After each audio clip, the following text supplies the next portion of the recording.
Hello all అందరికీ నమస్కారం. నా పేరు Nagarjuna. Welcome to Nag Bigg Boss talks, a ultimate destination for Bigg Boss reviews. ఈరోజు ఎపిసోడ్స్ హైలైట్స్ అయితే కింగ్ నాగార్జున గారు వచ్చి ప్రతి ఒక్కరిది వీక్నెస్ అలాగే స్ట్రెంగ్త్, ఈ వీక్లో ఏమేమి ఆడారు, ఏమేమి తప్పులు చేశారని క్లియర్గా ఎత్తి చూపించారు.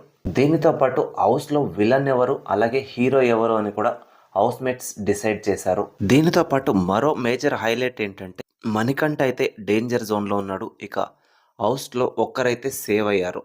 ఇక ఈరోజు ఎపిసోడ్ గురించి ఇన్ డీటెయిల్గా మాట్లాడుకున్నట్టయితే నిఖిల్, సోనియా అలాగే పృథ్వీ వీరు ముగ్గురు కలిసి గ్రూప్ గేమ్ ఆడుతున్నారని హౌస్తో పాటు అందరూ డిసైడ్ అయిపోయారు. దీన్ని వాళ్ళు కూడా ఒప్పేసుకున్నారు. హౌస్ మొత్తం కలిసి హీరో ఎవరు అలాగే విలన్ ఎవరు అనే గేమ్ అయితే ఆడారు. హౌస్లో ఎక్కువ మంది నబేల్ని హీరో అంటే, అలాగే ఎక్కువ మంది మణికంఠని విలన్ అన్నారు. వీటితో పాటు నిఖిల్ని అయితే నారదుడిని హౌస్మేట్స్తో పాటు కింగ్ నాగార్జున గారు కూడా డిసైడ్ చేసేశారు. ఎందుకంటే తన డెసిషన్స్ అలాగే మాట తీరు కూడా ఈ వీక్ మొత్తం నారదుడిలానే అనిపించింది.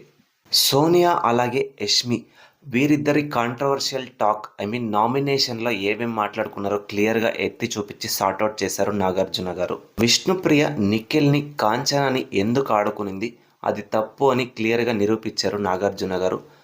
సీత ఇంకా సోనియా వీరిద్దరిది కూడా భారీ గొడవ అయితే అయింది బ్రేక్ టైంలో.